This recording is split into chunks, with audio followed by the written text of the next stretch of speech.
حضرت عمر ابن عاص رضی اللہ تعالیٰ عنہ، یہ عربی میں جب عمر لفظ لکھا جاتا ہے نا تو یہ واو کے ساتھ لکھا جاتا ہے۔ عمر جس طرح لکھا جاتا ہے اسی طرح عمر بھی لکھا جاتا ہے، لیکن عربی اس میں فرق کرتے ہیں، اس کو لکھتے ہیں عمرو۔ وہ اردو میں لوگ پڑھ رہے ہوتے ہیں نا عمرو، یہ عمرو عیار کی کہانیاں، وہ لفظ بھی ڈیوائس بیسیکلی حضرت عمر بن عاص سے ہوا ہے، کیونکہ برین ان کا بہت تھا۔ اچھا، لیکن وہ لفظ ہی غلط ہے، لفظ عمرو تو کوئی لفظ ہی نہیں ہے، لفظ ہے امر۔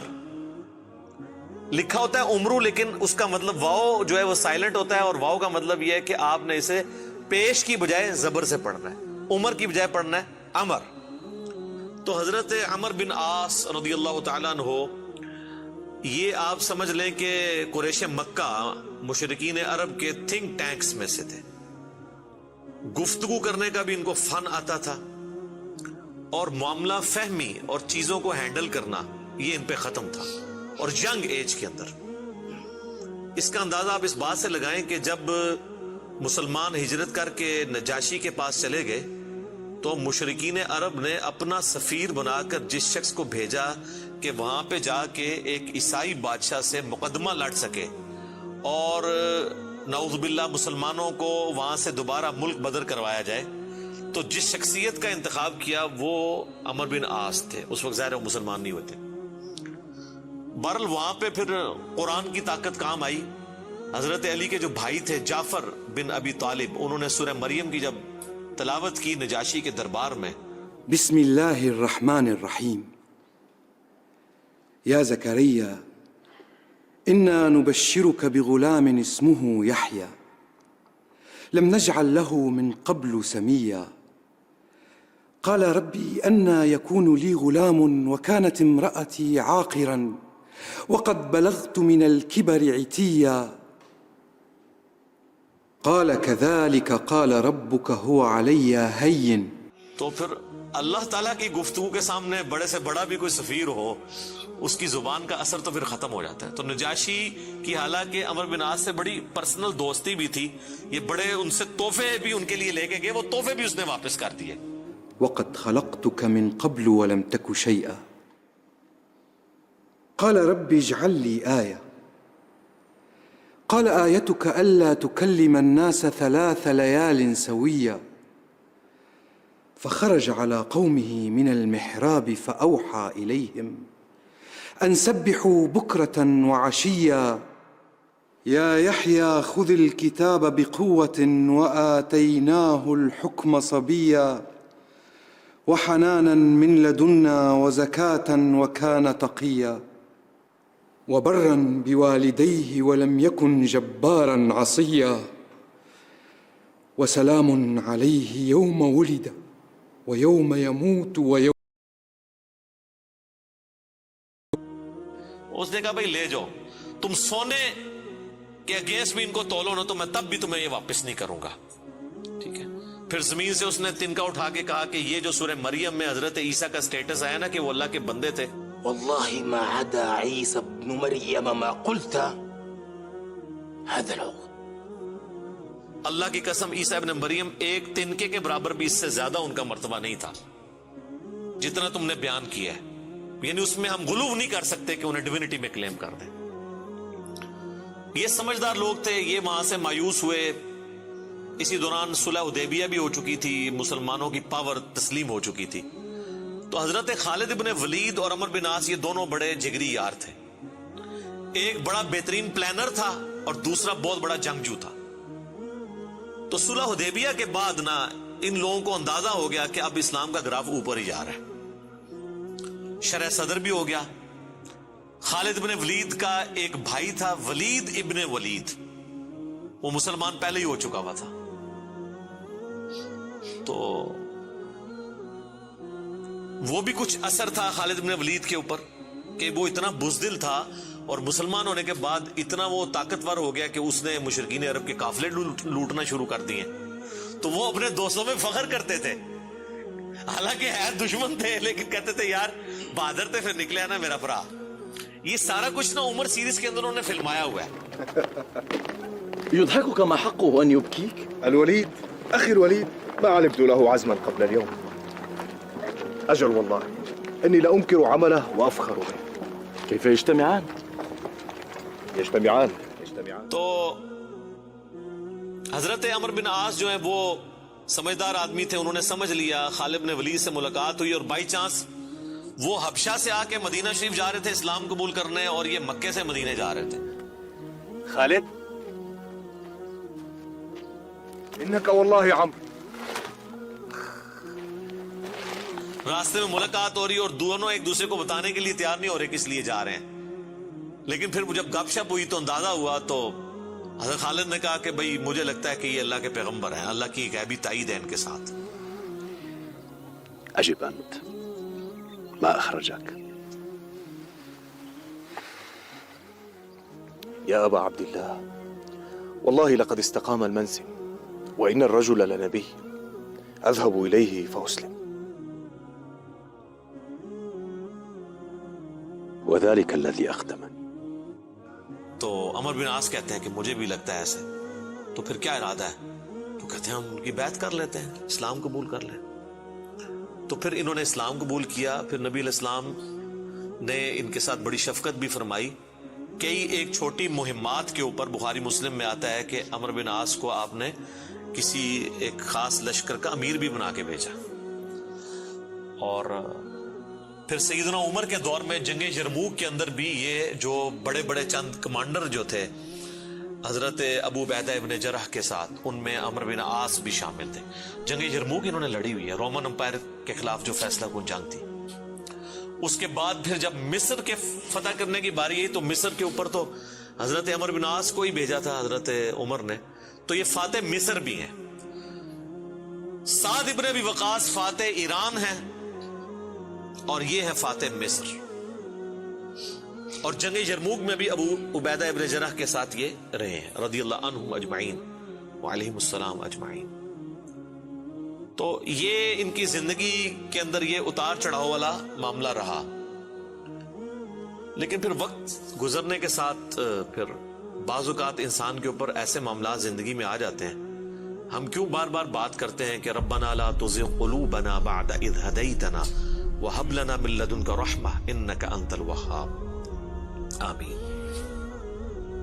ڈر تو لگا رہنا چاہیے ہر وقت. وہ مشہور حدیث جو بخاری اور مسلم دونوں میں ہے, میں یقین کریں جب بھی وہ حدیث پڑھتا ہوں نہ کانپ اٹھتا ہوں. عقبہ بن عامر کہتے ہیں کہ نبی علیہ السلام نے اپنی وفات سے 1 مہینہ پہلے غزوہ احد کے شہداء کے قبرستان میں جا کے نماز جنازہ پڑھی اور وہیں پر ہمیں خطبہ دیا. اچھا, اس حدیث کے اینڈ پہ بڑے دردناک الفاظ ہیں.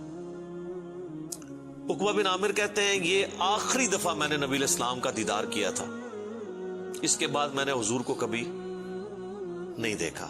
عقبہ بن عامر کہتے ہیں یہ والا جو خطاب ہوا تھا غزوہ احد کے شہداء کے اوپر,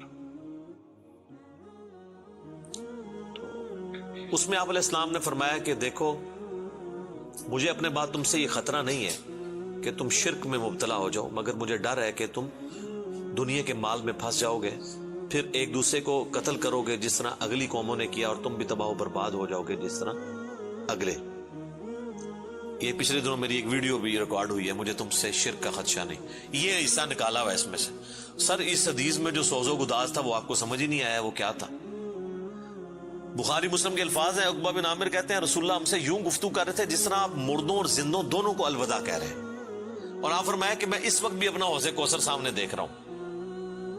یعنی اللہ تعالیٰ نے آپ کو وہ سب کچھ سامنے دکھا دیا, اور میں تمہارا پیش رو ہوں, میں آگے جا رہا ہوں, تم نے میرے پیچھے آنا ہے. آپ ڈرا رہے تھے. تو اور وہی ہوا کہ نبی علیہ السلام کی وفات کے بعد پھر دنیا کی محبت کے غلبے کی وجہ سے بنو امیہ نے جو کام کیے, اور پھر جنگ جمل صفین اور نہروان, یہ ایک دردناک چیز ہے. یوٹیوب پہ میری کئی ایک ویڈیوز اس کے اوپر ریکارڈنگ ہے. اس حدیث میں بہرحال یہ آپ چیز نوٹ کریں کہ نبی علیہ السلام نے یہ خطبہ مسجد نبوی میں دینے کی بجائے قبرستان میں کیوں دیا ہے؟ اس کی 2 ریزنز تھی. اس لیے کہ وہ قبرستان تھا غزوہ احد کے میدان میں, جہاں پر ایک واضح فتح مال غنیمت سمیٹنے کی وجہ سے شکست میں بدل گئی تھی. حالانکہ رسول اللہ موجود تھے, لیکن دنیا کی محبت کا تھوڑے سے غلبے نے رسول اللہ کی موجودگی کی بھی پرواہ نہیں کی اللہ نے، اور فتح کو شکست میں بدل دیا۔ تو آج تو رسول اللہ موجود بھی نہیں ہے، ہمیں آپ کی دعاؤں کا بھی وہ حصہ نہیں ہے جو صحابہ کو نصیب تھا صلی اللہ علیہ وآلہ وسلم رضی اللہ عنہم اجمعین۔ اور دوسرا نبی علیہ السلام یہ میسج دینا چاہ رہے تھے کہ غزوہ احد میں وہ لوگ اس قبرستان میں دفن ہیں جنہوں نے محنتیں کی ہیں اور پھل ملنے سے پہلے ہی وہ اسی فقر کی زندگی میں دنیا سے چلے گئے۔ حضرت حمزہ ابن عبد المطلب نے تو اسلام کا گولڈن پیریڈ نہیں دیکھا نا، ان تو قربانیاں دی ہیں نا۔ آپ اس سے اندازہ لگائیں، یہ میرا اجتہاد ہے اور یہ درست ہے کہ اگر رسول اللہ کی وفات کے وقت حضرت حمزہ زندہ ہوتے تو پہلے خلیفہ وہ بنتے، کیونکہ غزوہ بدر اور احد کے اندر نبی علیہ السلام نے آرمی چیف ان کو بنایا تھا، ابو بکر عمر عثمان و علی ان کے انڈر تھے۔ تو حمزہ بن عبد المطلب تو شہید ہوئے احد میں، ان کی لاش کا مسئلہ ہوا۔ نبی علیہ السلام نے یہ بھی میسج دیا کہ یہاں پہ، اور پھر وہاں تو اتنی دردناک حدیثیں ہیں بخاری مسلم میں کہ کفن کے لیے بھی کپڑا نہیں تھا، سر چھپاتے تھے تو پاؤں ننگے ہو جاتے تھے کہ یہ صاحب کے، پھر گھاس ڈال کے ایک قبر میں کئی مردے دفنائے گئے۔ تو نبی اسلام یہ بھی میسج دے رہے تھے، کیونکہ آپ کو تو اللہ نے دکھا دیا نا۔ اسی حدیث بخاری مسلم میں آتا ہے کہ اللہ تعالیٰ نے زمین کے خزانوں کی چابیاں مجھے دے دی ہیں، اور جو بریلوی کہتے ہیں کہ حضور ہی سب کچھ بانٹ رہے ہیں، خدا کا نام ہے۔ اور میرے بھائی وہ بخاری مسلم میں باقی حدیث میں موجود ہے، وہ زمین کے خزانے رومن اور پرشین امپائر کے خزانے ہیں جو صحابہ نے فتح کرنے تھے، بیت المال میں آ کے جمع ہونے تھے۔ یہ تھا اس سے مراد کہ مجھے اللہ تعالیٰ نے عطا فرمائی ہے، مجھے اللہ تعالیٰ نے دکھا دیا ہے کہ میری امت کہاں تک پہنچے گی۔ وہ کئی ایک حدیث آپ کو مشکات کی نا 30 جلد میں نبی علیہ السلام کے فضائل کے چیپٹر میں وہ مل جائے گی۔ کئی لوگ ہمیں ای میل بھی کر رہے ہوتے ہیں، یہ حضور کو جو چابیاں دی گئی ہیں تو پھر اب جس کے پاس چابی ہے اس سے ہی مانگنا چاہیے۔ وہ یہ تھا، ٹھیک ہے، کہ وہ رومن اور پرشین امپائر کے خزانے مسلمانوں کو ملے۔ تو بہرحال اسی کی ایگزیکیوشن بعد میں ہوئی ہے، اور حضرت عمرو بن عاص بھی اس، یعنی آپ سمجھ لیں سسٹم کا کسی درجے تک حصہ بنے، اور یہ میں ان پہ کوئی فتویٰ نہیں لگا رہا، وہ خود مانتے تھے کہ میرے ساتھ ایسا معاملہ ہوا۔ مجھے حضرت عمرو بن عاص سے یہ چیز یاد آئی، بڑی رکت انگیز حدیث ہے جس میں ان کے قبول اسلام کا واقعہ بھی ہے۔ صحیح مسلم میں کتاب الایمان چیپٹر میں شروع ہی میں 321 نمبر حدیث ہے، انٹرنیشنل نمبر کے مطابق، اور میرے یہ جو کربلا والا ریسرچ پیپر جس میں میں نے 200 احادیث جمع کی ہیں، اس کے اندر بھی آپ کو مل جائے گی، جنگ صفین کے حوالے سے میں وہ حدیثیں لے کے آیا ہوں۔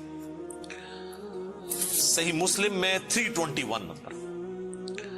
حضرت عمرو بن عاص کی موت کا وقت جب قریب آتا ہے تو وہ دیوار کی طرف منہ کر کے رونا شروع کر دیتے ہیں۔ سر موت کے وقت انسان کو پھر اپنی زندگی میں کی ہوئی غلطیاں یاد آ جاتی ہیں۔ تو ان کا بیٹا ان کو تسلی دیتے ہوئے کہتا ہے کہ ابا جان، آپ تو نبی علیہ السلام کے قریبی ساتھیوں میں سے تھے،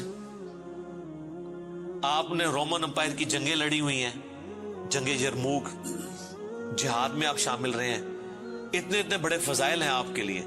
تو حضرت عمرو بن عاص اسے ٹوکتے ہیں، وہ کہتے ہیں کہ تم نے ایک فضیلت تو چھوڑ دی جو سب سے بھاری تھی ہمارے نزدیک، یعنی صحابی ہونے سے بھی بھاری فضیلت اس اعتبار سے، اور وہ ہے اس بات کی گواہی دینا کہ اللہ کے سوا کوئی معبود نہیں اور محمد اس کے رسول ہیں صلی اللہ علیہ وآلہ وسلم۔ تو انہوں نے کہا تم نے یہ چیز چھوڑ دی ہے، اصل چیز تو یہ ہے، ہاں جب یہ چیز حاصل ہو جائے پھر صحابی ظاہر ہے ایک بہت بڑی فضیلت ہے، لیکن صحابی بنتا ہی وہ ہے جو پہلے اس کلمے کا اقرار کرے۔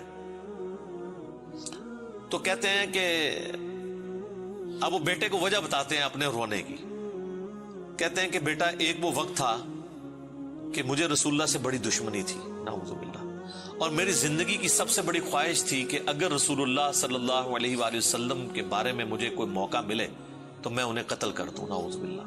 میرا دل ان کے بغض سے بھرا ہوا تھا۔ اے میرے بیٹے، اگر میں اس وقت مر جاتا تو سیدھا جہنم میں جاتا، لیکن پھر اللہ تعالیٰ نے میرا سینہ اسلام کے لیے کھول دیا، رسول اللہ صلی اللہ علیہ وآلہ وسلم کی محبت میرے دل میں جاگزی ہوئی، اور وہ کہتے ہیں پھر مجھے اس دنیا میں رسول اللہ سے بڑھ کر کوئی محبوب نہیں تھا صلی اللہ علیہ وسلم۔ اور کہتے ہیں میرے بیٹے پوری زندگی نبی علیہ السلام سے مجھے محبت اور عقیدت کا وہ لیول تھا کہ میں نے کبھی بھی آنکھ بھر کے حضور کے چہرے کی طرف نہیں دیکھا، اور اگر تم مجھ سے پوچھو نا کہ میں حضور کے چہرے کے خد و خال بیان کروں تو نہیں کر سکتا. میں نے زندگی میں حضور کی ادب کی وجہ سے کبھی آپ کے چہرے کو نگاہ بھر کے بھی نہیں دیکھا. اوئے ہوئے ہوئے. اور کہتے ہیں میرے بیٹے میں اس وقت مر جاتا تو سیدھا جنت میں جاتا جب میں نے اسلام قبول کر لیا. اور پھر وہ ساتھ بتاتے ہیں, کہتے ہیں میں جب اسلام قبول کرنے کے لیے گیا تو نبی علیہ السلام نے اپنا دایاں ہاتھ آگے بڑھایا تو میں نے بھی آگے بڑھا کے پیچھے کھینچ لیا, اور میں نے کہا یا رسول اللہ پہلے مجھے گارنٹی دیں کہ میرے پچھلے سارے گناہ معاف ہوں جو میں نے اسلام کے خلاف کیے ہیں.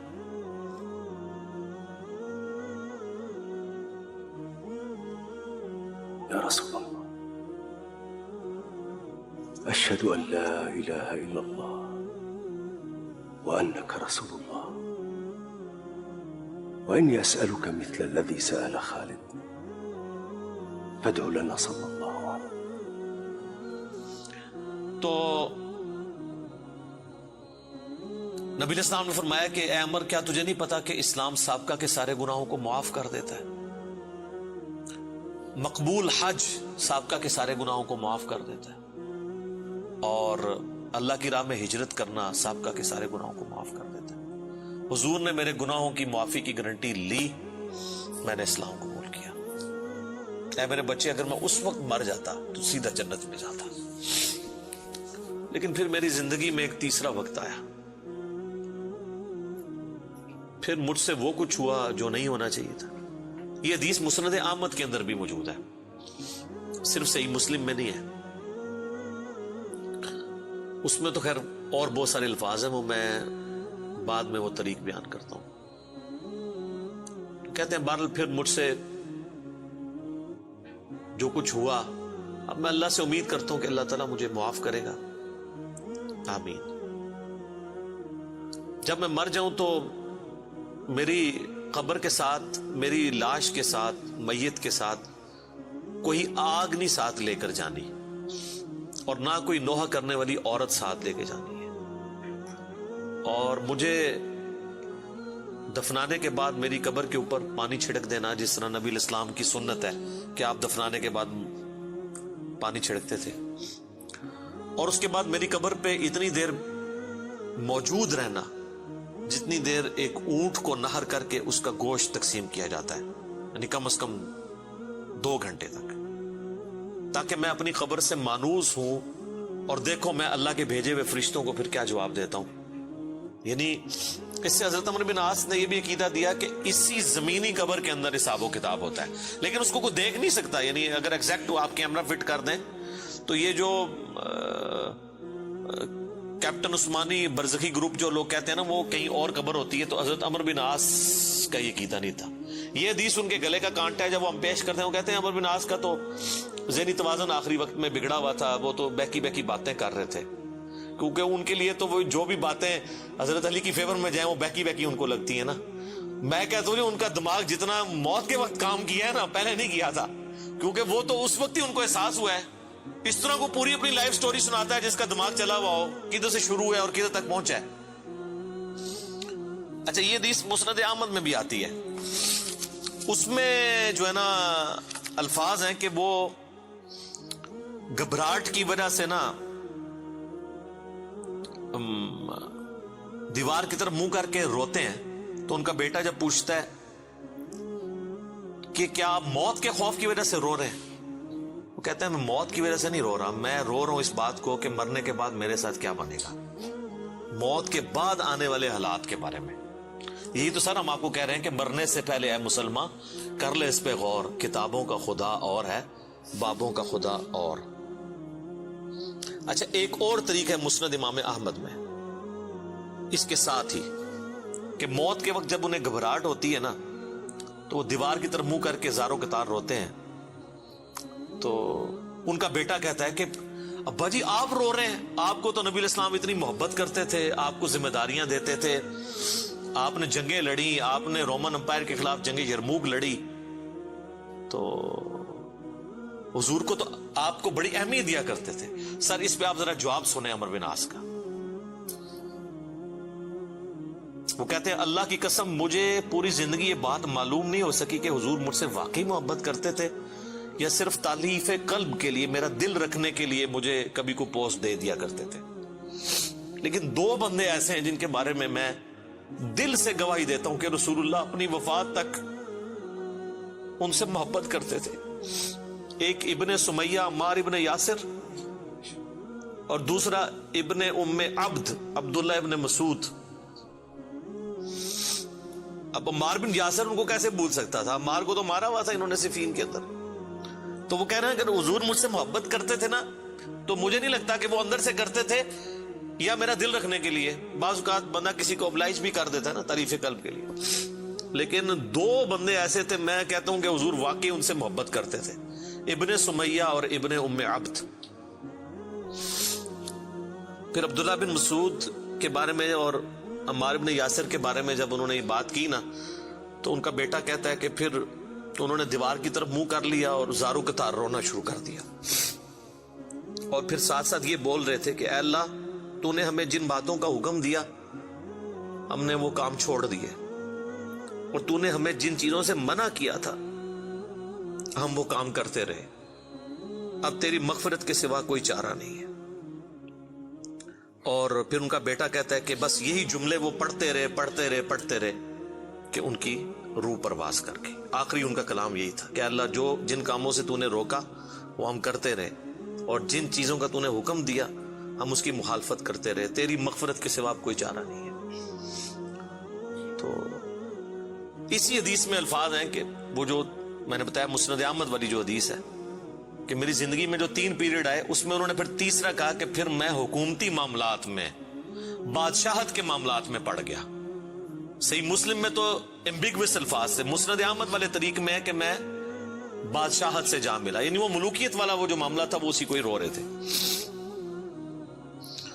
مسند امام احمد میں ایک حدیث ہے کہ جب عمار بن یاسر کی قتل کی خبر ملی جنگ صفین میں، تو ایک شخص آ کے عمر بن عاص کو بتاتا ہے کہ عمار قتل ہو گئے ہیں. تو حضرت عمر بن عاص بلند آواز سے پڑھتے ہیں انا للہ و انا الیہ راجعون، اور وہ بھاگتے ہوئے حضرت معاویہ کے پاس جاتے ہیں اور کہتے ہیں کہ معاویہ، تو عمار کو ہماری فوج نے قتل کر دیا، عمار قتل ہو گیا، اور میں نے رسول اللہ سے سنا تھا کہ عمار کو ایک باغی جماعت قتل کرے گی.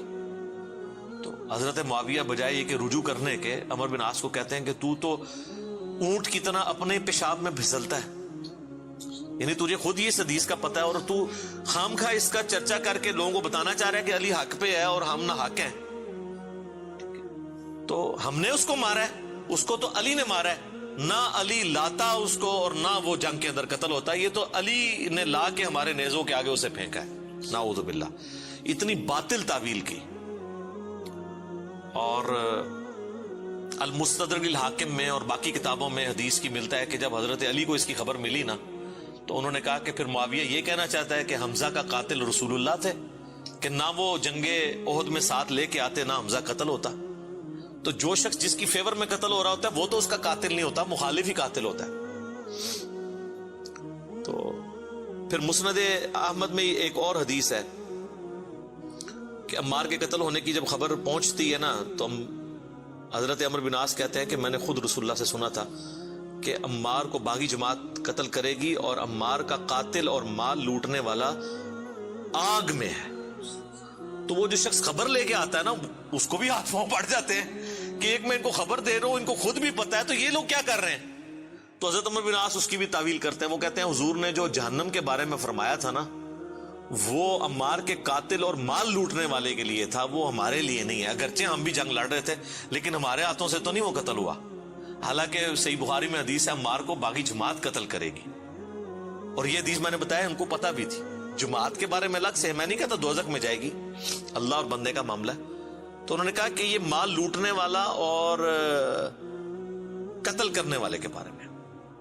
اب مسند احمد میں موجود ہے کہ وہ صحابی صلح حدیبیہ کا صحابی تھا، ابو الغادیہ، جس نے عمار کو قتل کیا تھا، اور پوری زندگی پہ پھر وہ روتے تھے مجھ سے یہ کیا کام ہوا.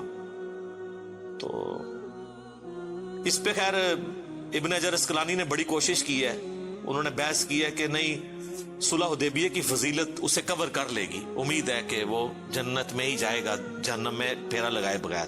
تو شیخ البانی نے پھر اس کے اوپر گرفت کی ہے کہ نہیں، جو عام فضیلت ہوتی ہے نا جب کسی معاملے میں تخصیص آ جائے تو عام فضیلت اٹھ جاتی ہے. جب حضور نے فرما دیا نا کہ مار کا قاتل اور مال لوٹنے والا جہنم میں ہے، تو اب یہ ایک تخصیص آ گئی ہے. جب تخصیص آ جائے نا تو حکم عام اٹھ جاتا ہے اس شخص کے لیے. لہذا آپ یہ تعویل نہ کریں. شیخ البانی یعنی انہوں نے حق گوئی کا مظاہرہ کیا. بہرحال یہ اللہ اور بندے کا معاملہ ہے، ہم کوئی کسی کی آخرت کا فیصلہ نہیں کرتے. بہرحال یہ حقیقت ہے کہ حضرت علی اپنی وفات تک ان لوگوں سے ناراض رہے ہیں. المصنف ابن ابی شیبہ میں موجود ہے. تابعی کہتے ہیں ہم نے حضرت علی کے پیچھے نماز میں قنوت نازلہ پڑھی ہے. حضرت علی قنوت نازلہ میں پڑھتے تھے اللہم علیک بمعاویۃ و اشیاعہ و عمر ابن عاص و اشیاعہ و ابا سلمی و اشیاعہ. اس میں عمر بن عاص کا بھی نام ہے.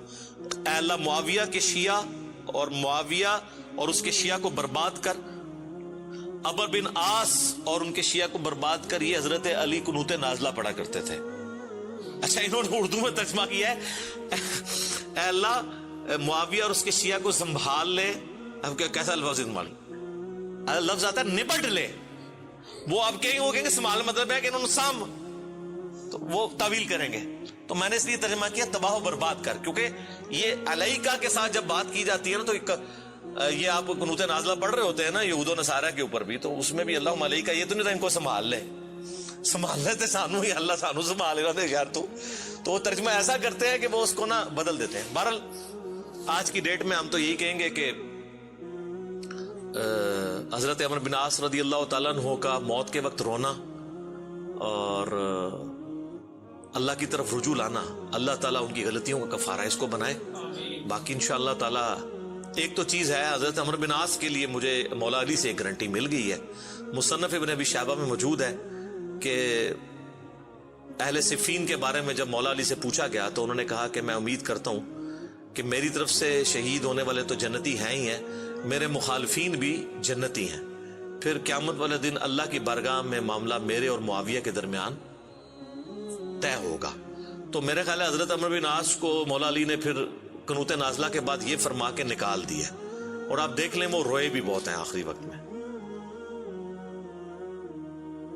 میں ویسے جب بھی یہ حدیث پڑھتا ہوں پھر عمر بن عاص کے لیے میرا دل نرم ہو جاتا ہے کہ انہوں نے مرنے سے پہلے اللہ کی طرف رجوع لائے ہیں رضی اللہ تعالیٰ عنہ وعلیہ السلام. اذانیں شروع ہو جاتی ہیں، بقیہ کے سوالات انشاءاللہ اذان کے بعد.